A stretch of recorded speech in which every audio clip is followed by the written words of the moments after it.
Nandito tayo sa pangatlong pag-aaral dahil love month naman po ngayon sa buong buwan na ito ay yung love series natin dun sa Lamentation.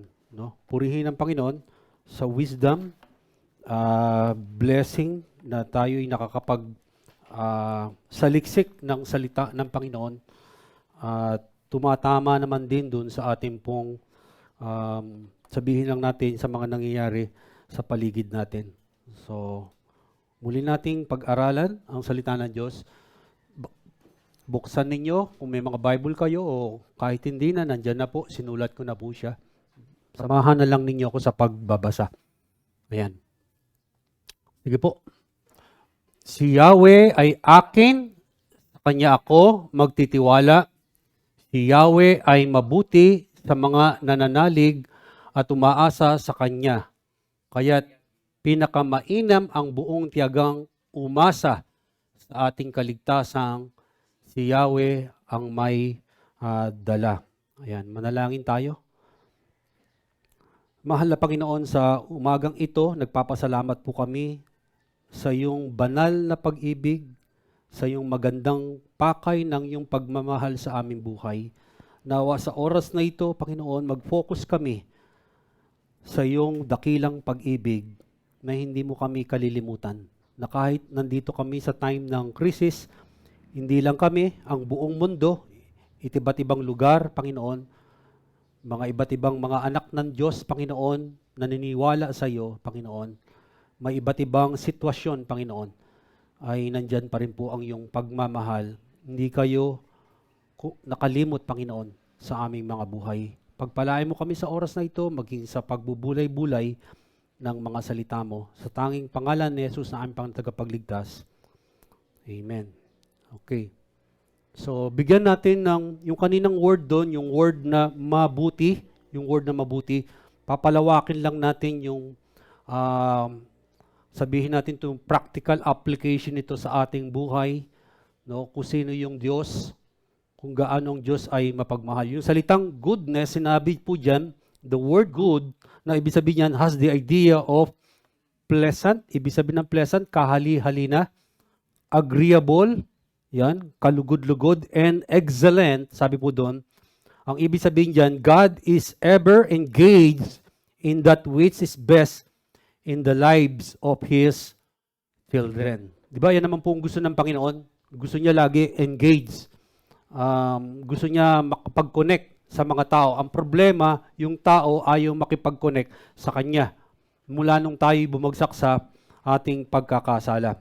Kaya last time na pag-aralan natin, God is faithful in His, grace. Yung Kanyang biyaya. No? Pangalawa na ating napag-aralan, God is faithful in His gifts. No? Saan ka pa ba? Saan pa ba tayo pupunta? Dahil nasa Kanya na po lahat-lahat. Ngayon po, God is faithful in His goodness. Yan. Ang question dyan, how the Lord is good? Gaano ba kabuti ang Diyos? Why God is good? Bakit ang Diyos ay mabait? Mayroong awit niyan, God is good to me. God is good to me. He holds my hand and let me stand. God is good to me. Yan, ganda yan. Pag yan ay nandun ka sa time na tayo'y nasa kabigatan, awitin lang natin yan. Yan. Tayo ay marirefresh. And then, sa ating pag-aaral, pinalawak natin yung word na goodness. The Bible defines God's goodness in two ways. Dalawa po siyang kaparaanan. Una po, one has to do with His character, yung kanyang katangian. No, hindi yan siya mawawala. Kaya lang yung ibang mga grupo nag-focus sa sinasabi nating God is good. Nakalimutan nila na sobrahan sila, na kahit na sila nagkakamali, bumabagsak, ibig sabihin napapariwara, hindi naman ako pagkakulangan. Kaya lang naaabuso yung goodness ng Panginoon. Nalilimutan nila na God is just din. Of course, pag sinabi mong God is good, yung character niya, kung paano magalit ang Diyos, hindi talagang meron pang binibigyan na pagkakataon ng tao para ang tao ay manumbalik. No? Hanggat pipigilin yan. Do you remember sa time ni Abraham? Di ba? na nakipagtunggali o nanalangin si Abraham sa Panginoon, Panginoon, kung may makita kang 50 righteous doon, gugunawin pa ba? Hanggang sa dumating doon sa pakikipag-bargain ni Abraham, di ba? Sabi niya, kapag merong 5, ano sabi ng Panginoon pinakahuli-huli doon? Hindi ko gugunawin hanggang may nakikita akong matuwid na tao. No, what if kung tayo ay mawala na? No, ni-rapture na tayo, kinuha na tayo ng Panginoon, ano po yun? Wala na po. Grabe na. Kaya sa time na ito ng pandemic, ay ano po yun, yung karakter ng Panginoon, makikita pa rin natin. No? Kaya lang yung mga tao po, naaabuso yung karakter ng Diyos. No? Merong isang mga paniniwala na you don't need to repent kung ikaw ay bumagsak, nagkasala, di ba? Grabe pong doctrine po yun. Hindi po ganun po doktrina. Di ba? Maling-mali po yun, di ba? Pag-aabuso doon sa karakter ng goodness ng Panginoon. And the other focuses on His actions. Di ba po? Sa mga ginagawa niya sa ating buhay. No? Hindi pa nalipol. Di ba po? Hindi pa nalipol. Yung aking classmate, si Pastor Herbie, no? Blessing yon na sila ay pinagaling ng Panginoon. Buong family, no? Pinag-pray namin siya. So, Pastor Herbie, tsaka sila Sister Merly, pinag-pray po namin kayo. Tulungan kayo ng Panginoon. Nag-survive si Pastor Herbie. Ayan, pero may galasgas pa yung kanyang kalalamunan, pero okay na puro siya. So, God is faithful in His goodness. Tama po ba? Amen po? So, mabuti ang Panginoon. Tingnan niyo po sinabi sa Bible, sa Romans chapter 2:4, sabi doon. Basahin natin sabay-sabay, samahan ninyo. Or despises thou the riches of His goodness and forbearance and long-suffering, sabi niyo, not knowing that the goodness of God leadeth thee to repentance. Kaya kapag merong umaapaw na blessings, ano po yan? Naglilid yan to repentance. Makita mo yung holiness, yung goodness ng Panginoon. Hindi yan, ano po, tinatabunan tayo ng blessing upang ano po, maging proud tayo sa sarili natin na tayo lang yung pinagpapala. Hindi po ganon. No? Kung tayo naman ay nandoon sa tinatawag na crisis, pagsubok, temptation, trouble, burden, no? God is good pa rin. Ang Diyos ay mabuti pa rin sa ating time na yan. Dahil bakit? Once na tayo tumawag sa Panginoon, ay hindi niya tayo pabayan. And another verse, sabi po doon sa Psalms 119:6-8. Sige po, basahin natin. Ang sabi diyan, Thou art good, sabi diyan, and doest good. Teach me thy statutes, law, Bible, salita niya. So yan po, sinabi po ni King David, nang siya hinahabol ni King Saul, desperate na rin po siya, hindi niya alam gagawin niya. And yet, naisigaw ni King David, sabi niya, Thou art good, Lord, and doest good. Alam kong may gagawin kang mabuti. Maplano ka sa aking buhay. And then, susunod po, ang sabi diyan, bigyan pa natin siyang meaning ng goodness ng Panginoon. He is morally excellent. Pag sinabi mong excellent, pinakamagaling, pinakamahusay. Yan ang ibig sabihin niyan. Excellent, ordinarily beautiful, di ba? Talagang kakaiba na talagang kagandahan, deeply glad, sabi doon, and extraordinarily bountiful, sumasagana. Kaya sa time na tayo may crisis, sa time na tayo dumadaan sa pandemic, kalungkutan, kabigatan, anong masasabi natin? Andun yung bountifulness ng goodness ng Panginoon sa ating buhay. Amen po? So God is faithful in His goodness. Palawakin natin. Meron 3 bagay na tatalakayin natin kung bakit ang Diyos ay mabait, mabuti.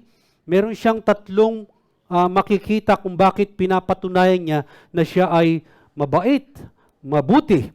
Number 1 po ay nawala. Ayun. Okay. Sorry.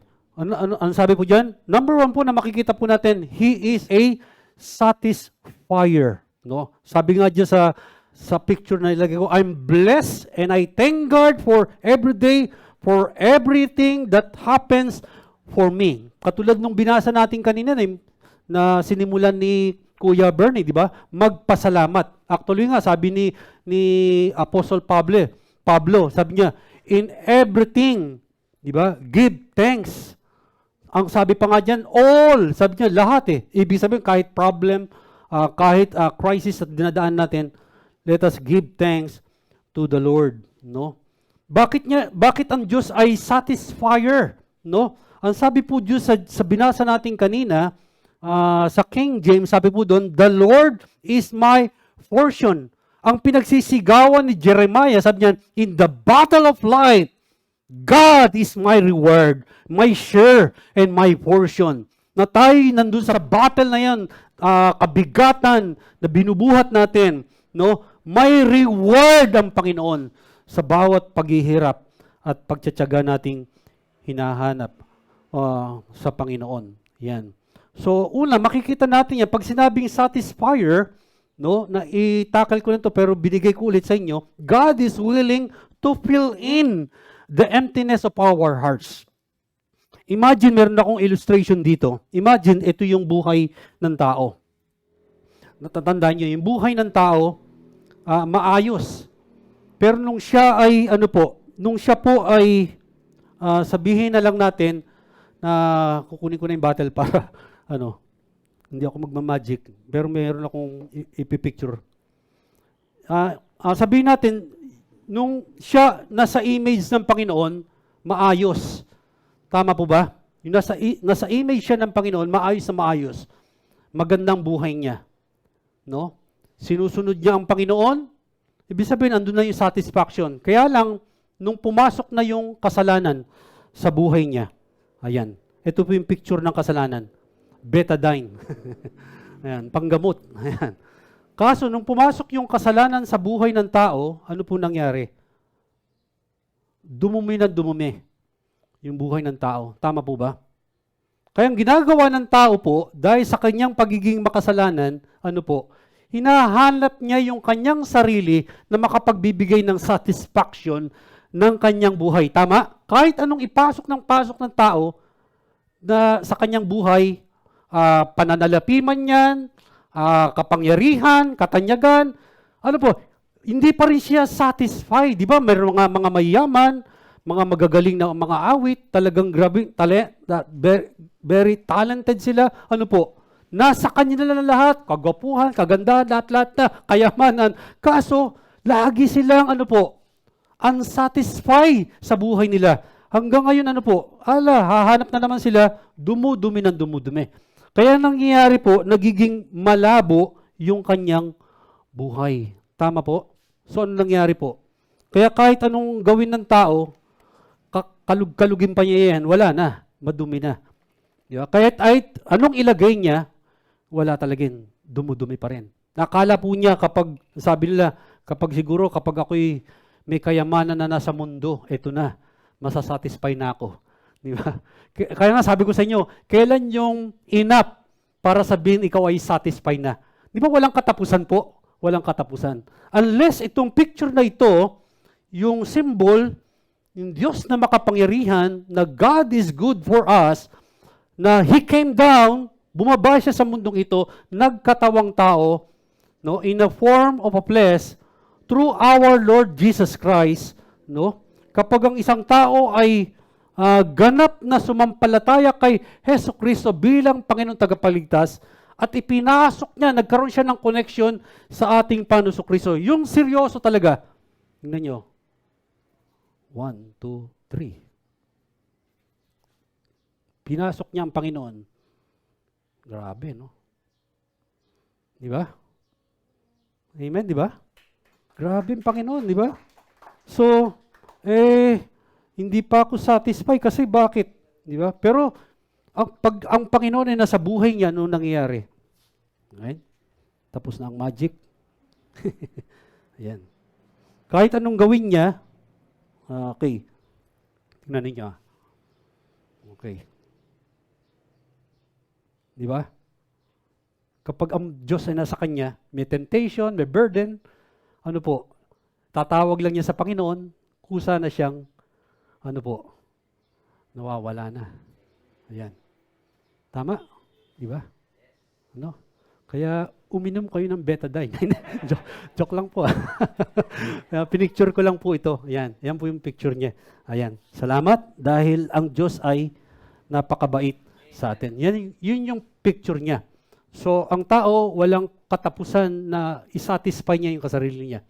Pero kapag tiningin niya ang kanyang sarili sa Panginoon, no? Ayan, grabe yung satisfaction. Di ba? Yan ang Diyos eh. Ang sabi po doon sa Psalms 103, pakibasa po natin, sabay-sabay natin basahin. Sabi niya, who satisfieth thy mouth with good things, so that thy youth is, ano sabi? Renewed like the eagles. Grabe po, no? Kaya kung tayo ay lupaypay, malungkot, talagang sobrang burden, ano ba itong nangyayari sa buhay ko? Diba? No. Kapag tayo ay tumingin dun sa goodness ng Panginoon, ano po, ipipill in niya po yun. Pupunuan niya yung ating emptiness. Yung Diyos lang ang ating Panginoon Kristo lamang. Ang sabi po dyan, no? Tulungan niyo akong basahin. Begin. God is a God of all grace. He can give you, ano sabi yan? A full satisfaction and joy for our souls. As the song says, only Jesus can satisfy your soul.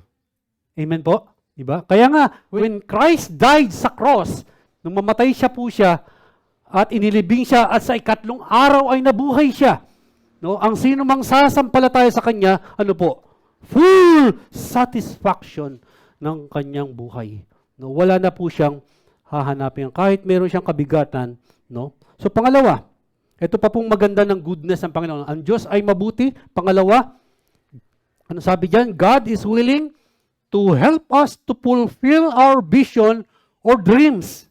'Di ba sabi sa Jeremiah 29:11, 'di ba? 'Di ba? Anong plano ng Panginoon? Ang plano ng Panginoon maganda. At the end ng life natin, gusto ng Panginoon na ano po, dahil siya ay good, gusto niyang ilagay ang ating buhay sa ano, sa magandang kalalagyan. Tama po? Yung dream mo, ano po, kung ang dream natin ay ang dream ng Panginoon at yung ipapasok natin yung dream natin sa Diyos, ay maganda yan. Swak na swak. Yung yan. Dream, believe, sabi nga, achieve. Di ba? Panoorin niyo itong isang video clip. Panoorin niyo po. Kailangan lang ng sound.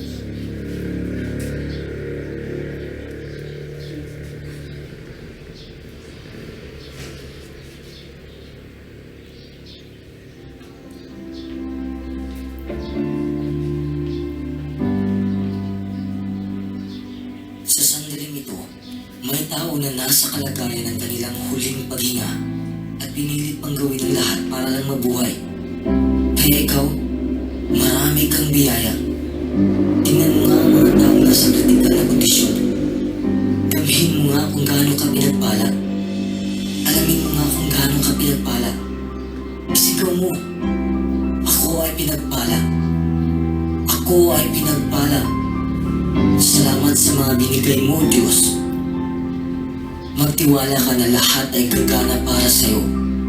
Siguro hindi man katulad ang resulta sa pinlano mo, ngunit nakakapagpabago naman ang kaluluwa mo. Magtiwala ka na lahat ng hinihiling mo ay mapapasayo. Darating ito sa perpektong oras. Darating ito kapag handa ka nang tanggapin ito. Hindi mo makakamit ang gusto mo kung wala kang tiwala sa sarili mo. Huwag kang mabahala. Always trust God's perfect process. Maging positibo ka lang palagi kahit hindi mo pa nakikita ang bunga ng iyong pagsisikap. Keep watering your dreams. Damhin mo na para bang nakamit mo na ang gusto mo. Damhin mo kung anong tunay na pakiramdam na wala ka nang mahihiling pa. That's what we are all seeking. The feeling that we have it all. And we do have it all. It's all inside of us. True success is when you come to a place of needing nothing, yet having everything. Minsan hindi natin makakamit ang gusto natin. Minsan hindi natin makukuha sa inaasahan nating oras. Hindi dahil sa hindi ka karapat-dapat sa mga bagay na gusto mo, kundi karapat-dapat mong makamit ang mas higit pa. Karapat-dapat ka sa iyong paglalakbay. Karapat-dapat kang umunlad. Maniwala ka lang na lahat ay gagana para sa'yo sa tamang panahon. Huwag kang sumuko kung nahihirapan kang abutin ang pangarap mo. Lahat ng mahihirap na pagsubok ay malalampasan mo. It will pass. Just keep moving forward. Kung susuko ka, talo ka. Kung kakayanin mo, magtatagumpay ka. Magtiwala ka sa proseso ng Diyos at magtiwala ka rin sa sarili mo. I believe everything will work out for me. I believe that I deserve everything. I believe that God will always help me. I know that all hardships will pass. Challenges make me strong. Kahit anong mangyari, lalabanan ko ang hamon ng buhay. Kung mayroon kang pananampalataya, kung manalig ka lang sa Diyos, mangyayari ang gusto mong mangyari. Know that it will come.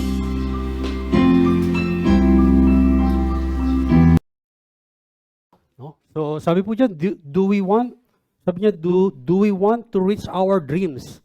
Anong kailangan lang po? Kung gusto natin ng dreams natin, makamit natin, ang kailangan lang natin, commitment, no? Consistency, and never compromise God's standard just to reach our dreams.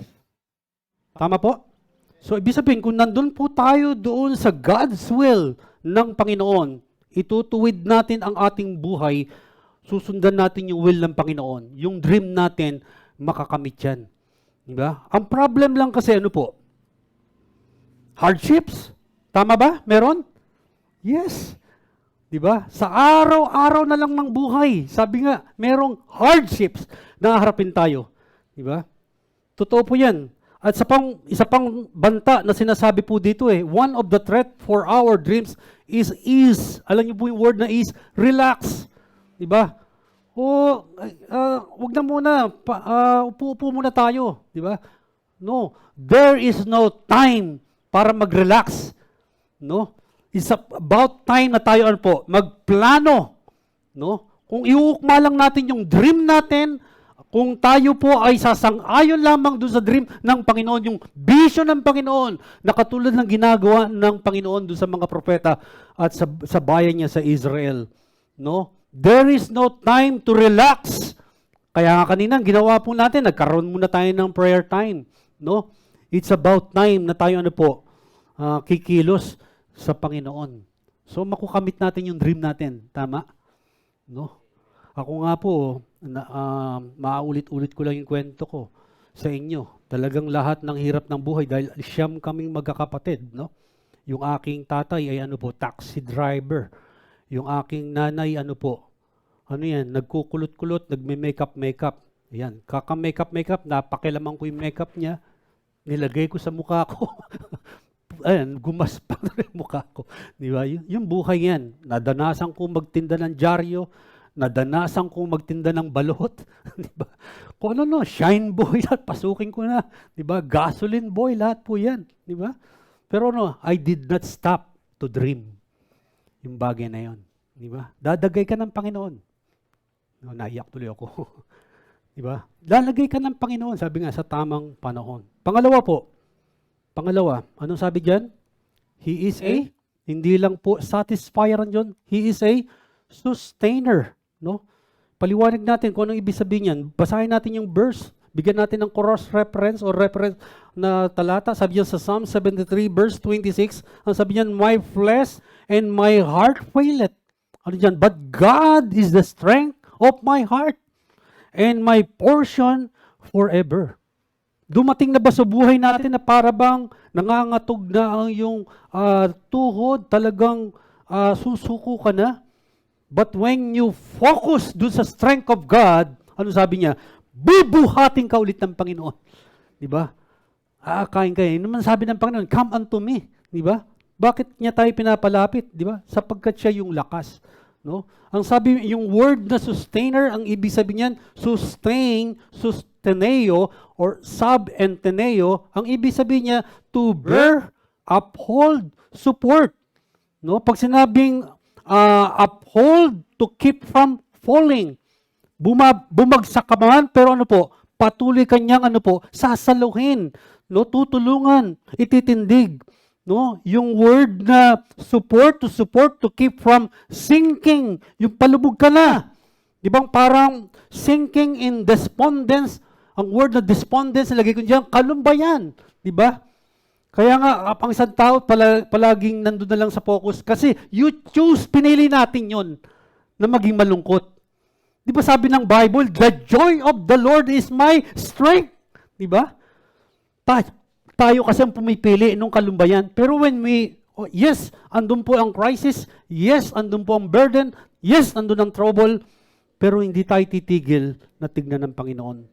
The hope of a better life, sabi dyan, sustains the afflicted amidst all their sorrows. Yan ang goodness ng Panginoon. Yung word na sustain. No? Ano pa sabi dyan? Ang ibig sabihin niya, may dalawang bagay. Pag sinabi niyan, He is our, ano dyan? Una po, He is our full strength. Lakas. Diba? Katulad ng ginagawa ng pagtatayo ng ating building. Masusubok sa time na kapag dumaan yan sa lindol. Diba? Tinibayan, pinalakas. Diba? Yung foundation. Ganon din po sa Diyos.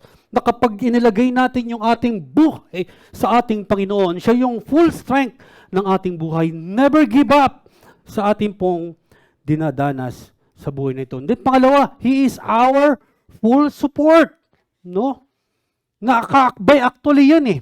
Akala lang natin, iniwanan tayo. No, andun po ang Panginoon. Andun po ang ating Diyos na mahabagin, na tumutulong sa atin. Yan po, no? Pangwakas, no? Hindi lang po siya sustainer, hindi lang po siya satisfier. He is our Savior. Tagapagligtas ng ating buhay. Balikan natin yung lamentation, no, sa chapter 3 nga lang, o chapter 3, verse 57, lulundag lang tayo, 57 and 58, nandiyan na rin po, sabi niya, nilapitan mo ako ng ikay, ano sabi niyan, tawagan ko. Sinabi mo sa akin, huwag kang matakot. Diba? Do you remember yung mga shepherds noon? Di ba?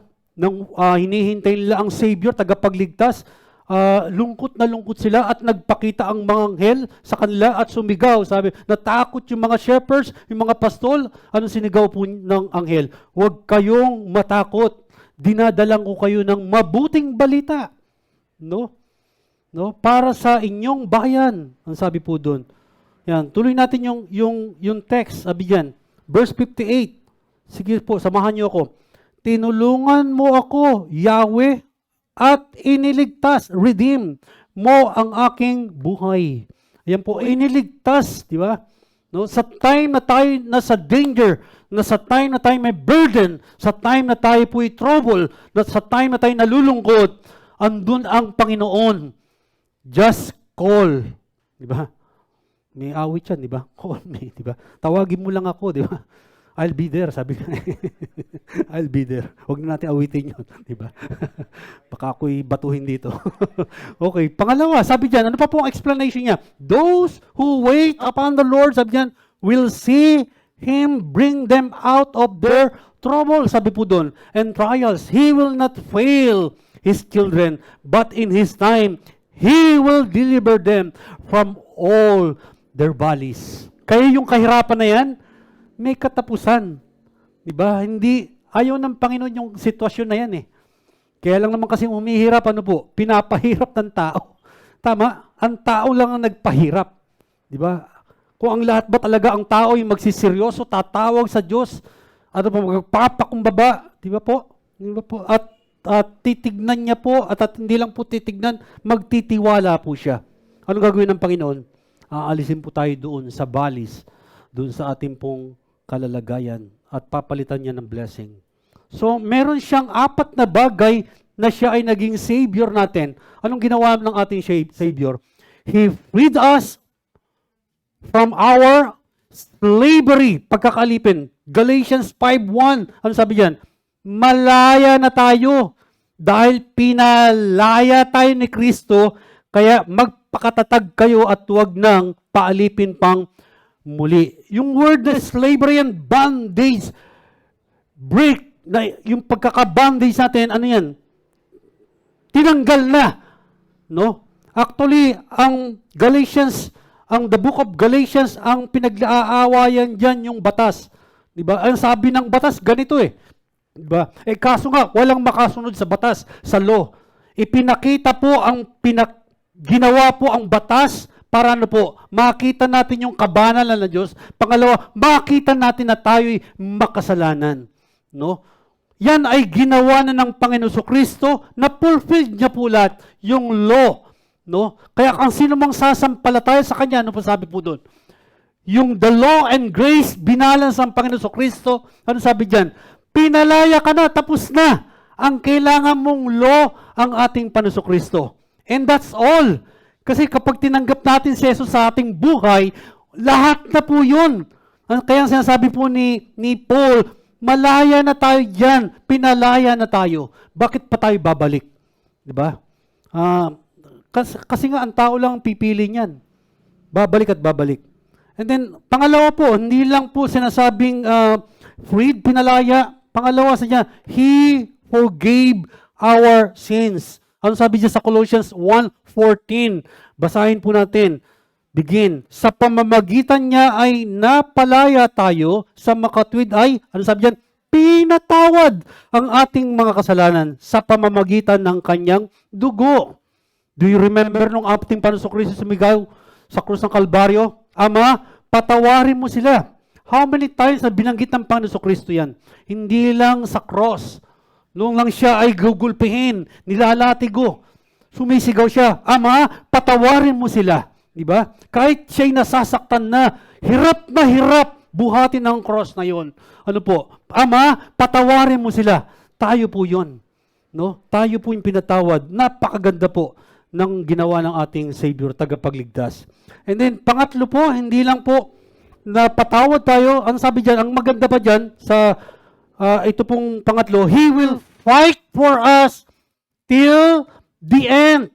Hanggang sa katapusan ng mundong ito, kung ano man yung battle na inaharap natin, crisis, pandemic crisis, ano dyan? Ang sabi po sa Exodus 14, verse 13, begin, sumagot si Moses, lakasan ninyo ang inyong loob, huwag kayong matakot, tingnan na lang ninyo kung paano kayo ililigtas ngayon ni Yahweh. Hindi na ninyo muling makikita ang mga Ehipsong yan. No? Tuloy po natin. No?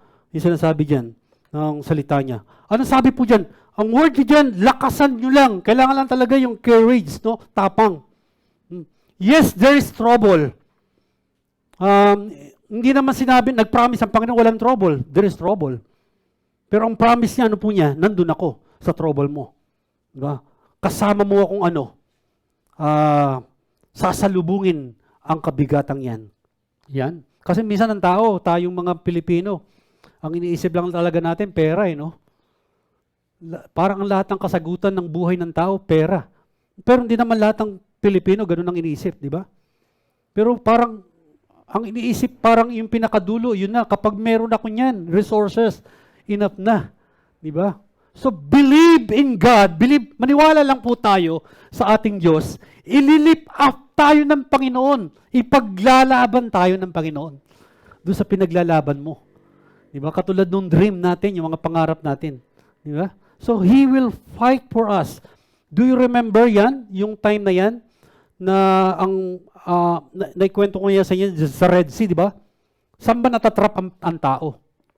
Kung ating babalikan yung message ko last year, saan ba na siya natatrap? Sa attitude. Di ba po? Yung nasa loobin niya. Di ba? Atras kagad eh. Ang word dyan, negatron. Laging may mga taong negatron, di ba? Negative, di ba? Walang paraan. Ang niisip kagad, parang hindi ko kaya. Di ba? Ganon kagad yung mga sagot natin.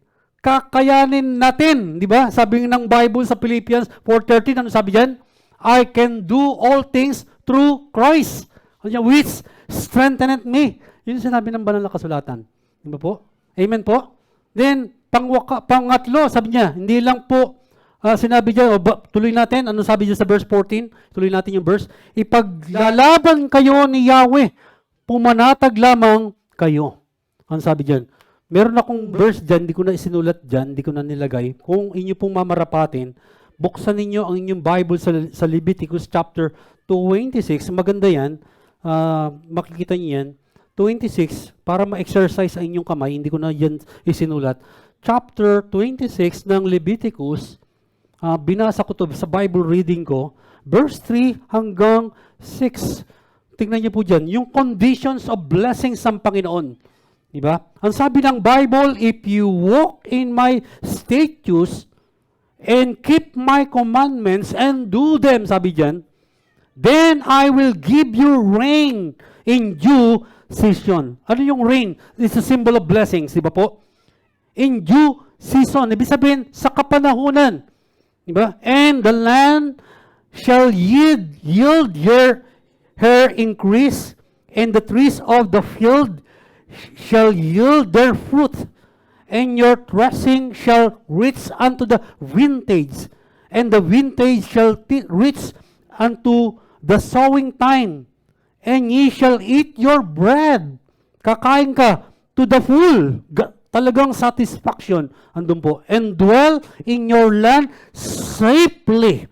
Verse 6, and I will give peace in the land, and ye shall lie down, and none shall make you afraid. Sinabi po ng banal na kasulatan. And I will rid evil. Pansin niyo po yung word yan. I will rid evil. Yung word na fight. Diba? Rid evil. Talagang ahawin ko. Beast out of the land. Neither shall the sword go through your land. Ang ganda, no?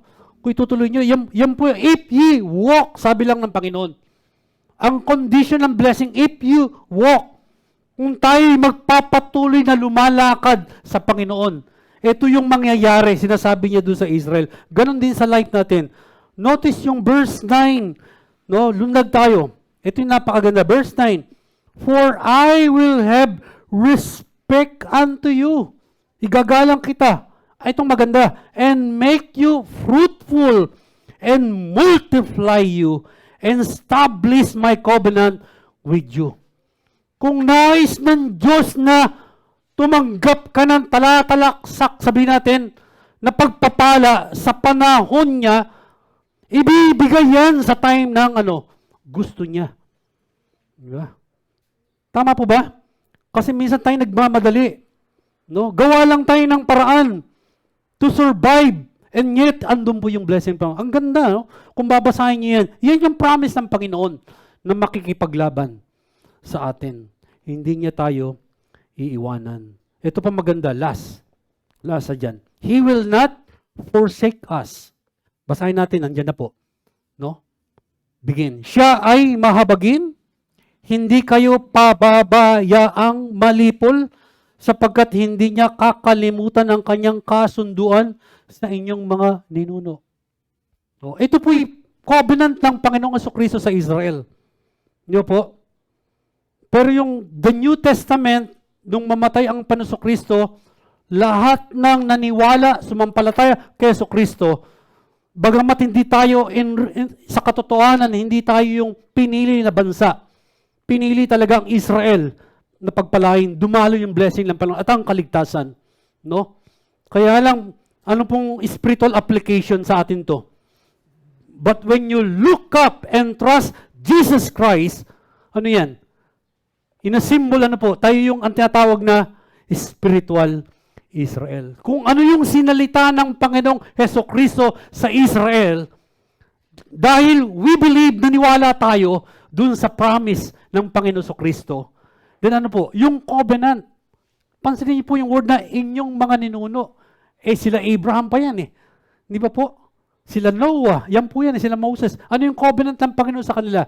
Kung ano yung nagiging covenant sa kanila yung time na yan, Di ba? Na kapag tayo nagtiwala sa Kanya, yung covenant na binitawan ng Panginoon, hindi niya babaliin yun. Hindi po hangal ang Diyos. No? Tingin lang ng Diyos, berdugo ang Diyos, hindi po.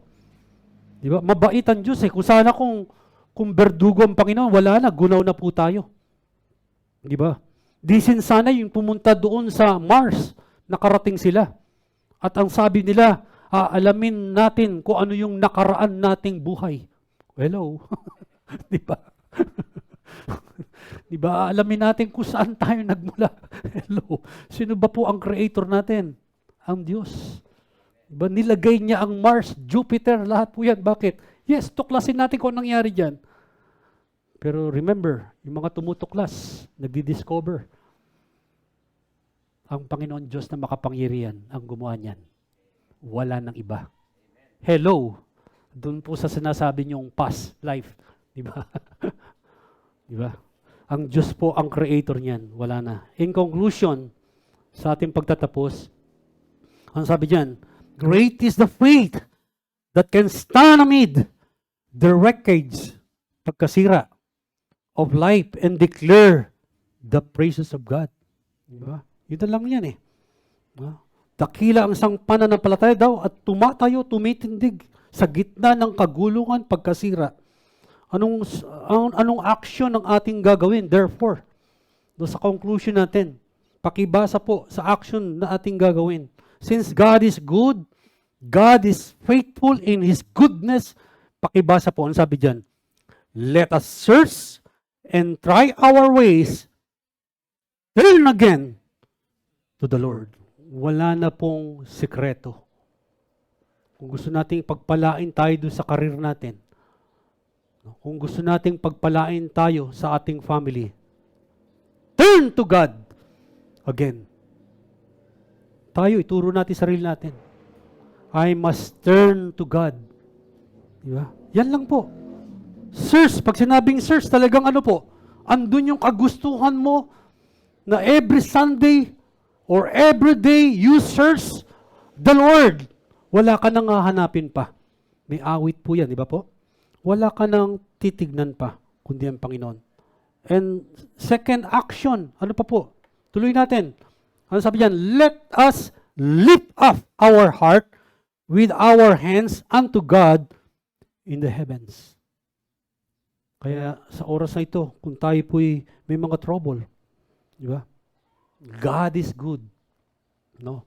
Ano pa po? Sabi niyan, as we face the battles, burdens, storms, and trials of life, ano sabi niyan, we must always remember that we are His little lambs and that He is well able to carry us safely through. Diba? So imagine nyo na lang, 2020, di ba po? Napasigaw ba tayo nung matapos na yung 2020? Purihin ng Diyos! Wala akong coronavirus. Di ba? Pero we are not, hindi tayo natutuwa kapag yung iba nating mga kapatiran, mga kababayan ay may coronavirus, na ano po, nalulungkot tayo. No, hindi natin masasagot kung bakit tumama sa kanila yon. Di ba po? Hindi natin sila, ano po, kakaawa ka naman, hindi po. We prayed for them. No? We sympathize doon sa kanilang kalagayan, no? Sa kanilang buhay.